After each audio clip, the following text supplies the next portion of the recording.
Hello friends, स्वागत है आपका मेरे यूट्यूब चैनल में। और इस वीडियो में करने जा रहे हैं हमारे नेक्स्ट फंक्शन जो कि है साइन एक्स के बाद कॉस एक्स फंक्शन का ग्राफ। इसमें हम उसी तरीके से जानेंगे जैसे साइन एक्स फंक्शन का हमने पहले इन्वर्टिबल बनाया था, उसके बाद हमने उसका इन्वर्स देखा था, उसका ग्राफ बनाया था।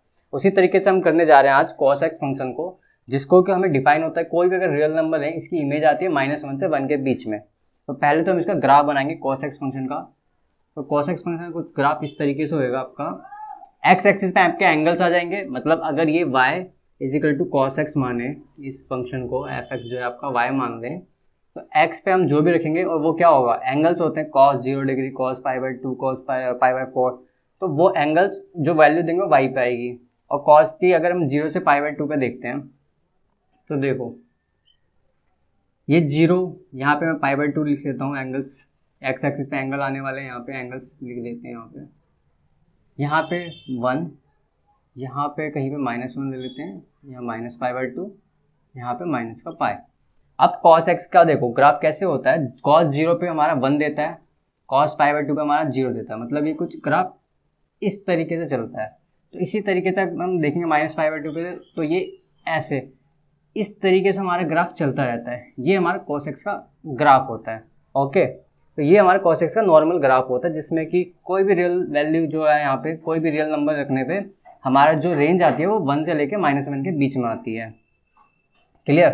तो देखो अब इसके अंदर जो स्टैंडर्डाइज किया गया, हमको सिर्फ कितना फंक्शन देखना होता है अपने इन्वर्स निकालने के लिए, वो होता है आपका यहाँ 0 से लेके पाई तक का फंक्शन। मतलब सिर्फ इतना देखना होता है। और इतना देखो, जब हम इतना ले लेते हैं तो ये हमारा 1 1 2 बन जाता है। इसको मैं यहाँ पे बना देता हूँ एक बार। जब हम सिर्फ इतना ग्राफ लेंगे तो ये देखो 0 हो जाएगा। ये यहाँ पे कितना था, π/2, ये यहाँ पे पाई, ठीक है। और यहाँ पे 1 है, ये यहाँ पे -1, यहाँ पे -π/2, उसकी खैर जरूरत नहीं पड़ेगी। तो देखो अब यहाँ पे ग्राफ कितना हमें लेना है, सिर्फ यहाँ से इतना लेना है, ठीक है, इतना ग्राफ लेना है। ओके, जैसे ये यहाँ तक है, पाई तक लेना है। क्लियर? इतना ग्राफ लेना। अब इस पॉइंट पे देखो 1 1 फन, ये 1 1 और ऑन टू दोनों हो गया, यानी कि अब इसका इन्वर्स निकाल सकते हैं। और इस जो फंक्शन है इसके बारे में हम लिख लेते हैं। अब ये जो फंक्शन होगा ये कहाँ से कहाँ तक डिफाइन है, ये आपका डिफाइन है ये आपका डिफाइन है 0 से लेके पाई तक, और जो कि इसकी रेंज कितनी आ रही है, -1 से लेके 1 तक। अब यही वो फंक्शन है, यही वाला वो एफ एक्स कॉस एक्स है, जिसको हम कह सकते हैं कि ये इन्वर्टिबल है और इसका इन्वर्स निकालेंगे।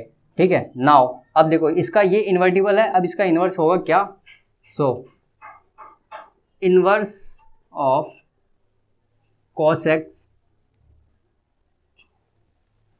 फंक्शन,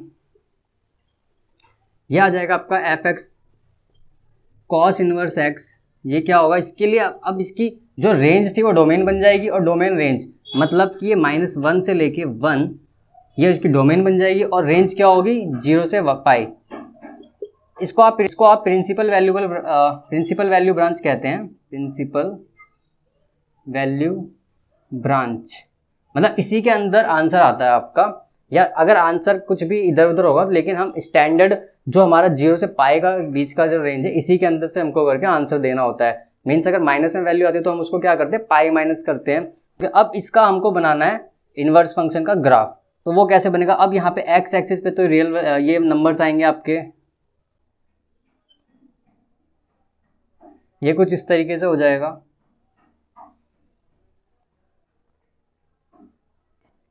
यहाँ पे जैसे -1 है, यहाँ 0, ये 1, यहाँ 2, इस तरीके से रियल नंबर्स होंगे। यहाँ पे हमारे को बस -1 से लेके 1 में देखना, यही डोमेन है हमारी, तो हमें सिर्फ इतने से मतलब है। ओके, अब देखो यहाँ पे कहीं पे π/2 होगा, यहाँ पे कहीं पे पाई होगा, यहाँ पे कहीं पे -π/2 होगा। ओके, जब हमारा cos 0 था तो इसकी वैल्यू थी π/2। ओके, और जब हमारा cos 1 होगा तो इसकी वैल्यू थी 0, और जब हमारा cos -1 था इसकी वैल्यू थी पाई। ओके, तो देखो किस तरीके से बन रहा है, ये कुछ इस तरीके से बन रहा है, कुछ इस तरीके से ये ग्राफ बनेगा। मतलब 0 से लेके पाई तक की रेंज में हमारा ग्राफ आ जाएगा और इस तरीके से हमारा कॉस इनवर्स एक्स फंक्शन का ग्राफ बन गया। क्लियर? ये देखो यहाँ पे जब हमने यहाँ पे वैल्यू डाली -1 डालेंगे तो आंसर क्या देगा हमको, ये पाई। जब यहाँ पे हमने वैल्यू डाली कॉस, यहाँ पे जब 0 होता है तो π/2। ओके, जब यहाँ पे हमने cos 1 डाला तो इसकी वैल्यू कितनी आई, 0। यहाँ पे ये रेंज में एंगल्स दे रहा है और रियल नंबर्स की डोमेन है। ओके, और यहाँ पे जैसे ग्राफ में क्या था cos x का, यहाँ पे था आपका जब 0 का एंगल था तो यहाँ पे वैल्यू आई 1, जब π/2 था हमारा एंगल तो वैल्यू दिया इसने 1, और जब वैल्यू थी पाई तो इसका वैल्यू क्या है, -1। ओके, तो इस तरीके से हमारा cos x फंक्शन का ग्राफ है, जहाँ पे हमको ये cos x फंक्शन का ग्राफ हमने बनाया पहले। इसके बाद हमने इसका एक स्टैंडर्ड एक सेगमेंट लिया जहाँ से हम अपनी प्रिंसिपल वैल्यू ब्रांच बनाते हैं और हम इन्वर्स निकालते हैं। हमने 1 1 1 2 फंक्शन बनाया जो कि वैल्यू थी आपकी 0 से पाई तक की रेंज का एक स्टैंडर्ड फॉर्म, एक स्टैंडर्ड ग्राफ लिया हमने। इसका फिर हमने इन्वर्स किया और इस फंक्शन ये जो cos x थी ये इसकी कुछ ये डोमेन और रेंज थी और इस डोमेन और रेंज से कन्वर्ट हुआ आपका ये इन्वर्स निकला, जिसकी ये आपका फंक्शन है cos इनवर्स x और इसकी डोमेन क्या होगी, -1 1 और रेंज क्या आगे 0 से पाई। तो इस तरीके से हमने cos इनवर्स x का ग्राफ बना लिया।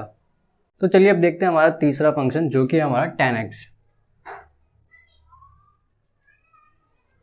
ओके, तो fx हम ले लेंगे क्या, tan x। इस फंक्शन को हम ऐसे भी लिख सकते हैं y = tan x। अब इसका मतलब x पे जो भी वैल्यू होगी एंगल की वो उसका कुछ आंसर आएगा y एक्सिस पे, वो हमारी होगी वैल्यू y की। और इस फंक्शन के लिए हम क्या बोलते हैं, इसकी जो डोमेन होती है उसे ध्यान से देखना। कोई भी रियल नंबर में से माइनस करते हैं हम π/2 की वैल्यू बेसिकली, तो ये क्या हो जाएगा आपका 2n + 1 π/2 where n belongs to any integer. ये आपकी डोमेन हो गई ये तो, और इसकी रेंज क्या आ जाएगी, कोई भी रियल नंबर। ओके, इसका मतलब क्या है कि π/2 मतलब जब tan π/2 आप देखते हो तो उसका वैल्यू जो होती है एंगल की वो इन्फिनिटी आती है। तो हमें इन्फिनिटी को एलिमिनेट करना है क्योंकि इन्फिनिटी को हम शो नहीं करते। तो इन्फिनिटी को एलिमिनेट करने के लिए 2n + 1 क्या, ताकि n की जगह आप कोई भी इंटीजर लाइक -1 रखें, 1 रखें, 2 3 कुछ भी रखेंगे तो π/2 में वैल्यू आएगी। तो π/2 3π/2 या -π/2 ये जब आएंगे वहाँ पे इन्फिनिटी होगा। ओके, तब इसका ग्राफ कैसे होगा पहले तो हम वो देख लेते हैं, tan x का ग्राफ।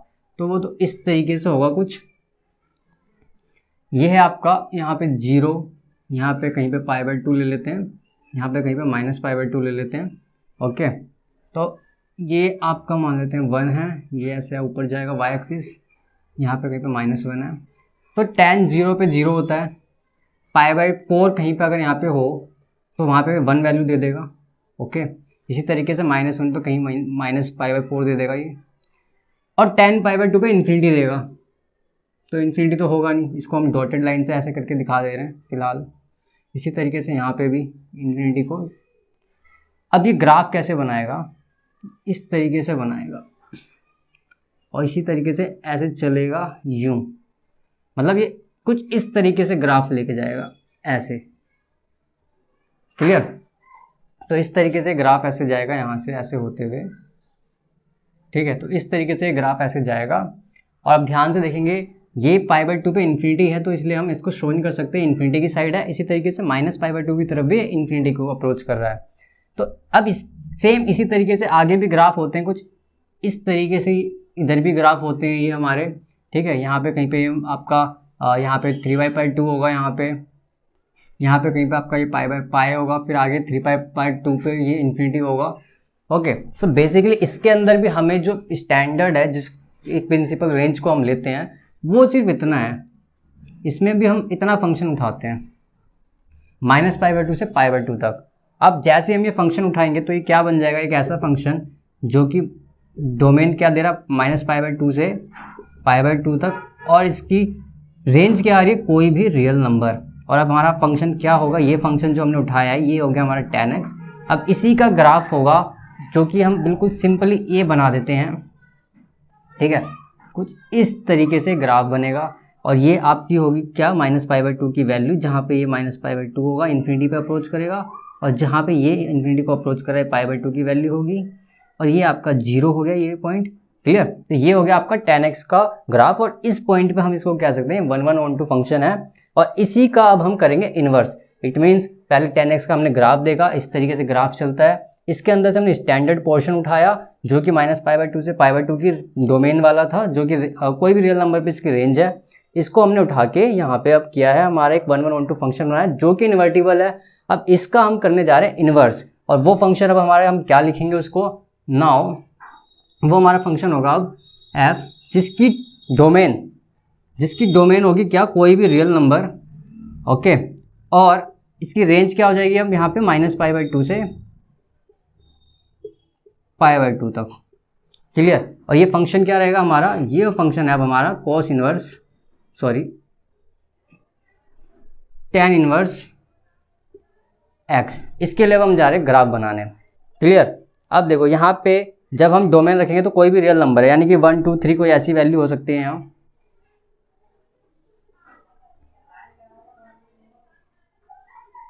मतलब यहाँ पे जैसे ये -1 हो सकता है, ये 0 है, ये 1, ये 2, तो इस तरीके से यहाँ पे चलेगा।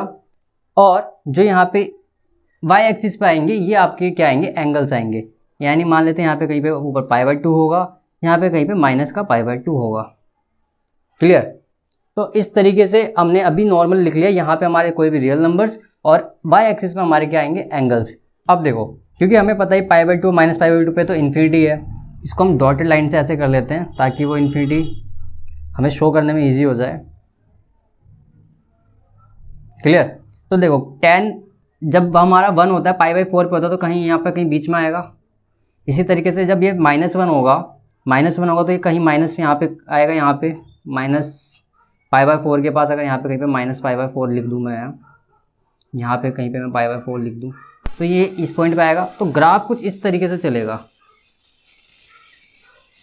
और ये ऐसे इधर जा रहा है कहाँ, मतलब जब ये इन्फिनिटी की तरफ जा रहा है, मतलब कोई भी रियल नंबर रखने पे यहाँ पे क्या वैल्यू आ रही है, इन्फिनिटी आएगी, ठीक है। ये π/2 आ रहा है, मतलब कोई भी इन्फिनिटी वैल्यू रखने पे यहाँ पे π/2 की वैल्यू आ रही है, क्लियर। यहाँ पे -इन्फिनिटी कोई भी वैल्यू रखने पे यहाँ पे माइनस का π/2 आ रहा है। ये तो 0 है, यहाँ पे tan 0 0, क्लियर। तो इस तरीके से हमने tan इनवर्स x का ग्राफ बना दिया। तो अब ध्यान से देखने वाली बात क्या है कि ये हमारा tan x फंक्शन था, क्लियर। ये इसकी डोमेन थी, ये रेंज थी, ये डोमेन थी, ये रेंज थी। इसका इन्वर्स बनता है ये फंक्शन, और इन्वर्स ऑफ tan इन्वर्स क्या बन जाता है हमारा, ये जहाँ पे हमारी डोमेन होती है कोई भी रियल नंबर और इसकी रेंज क्या होगी, -π/2 से लेके π/2 तक ओपन इंटरवल मीन्स क्योंकि इन्फिनिटी को अप्रोच कर रहा है इसलिए ओपन इंटरवल, ओके। तो ये हो गया हमारा tan इनवर्स x फंक्शन का ग्राफ, क्लियर।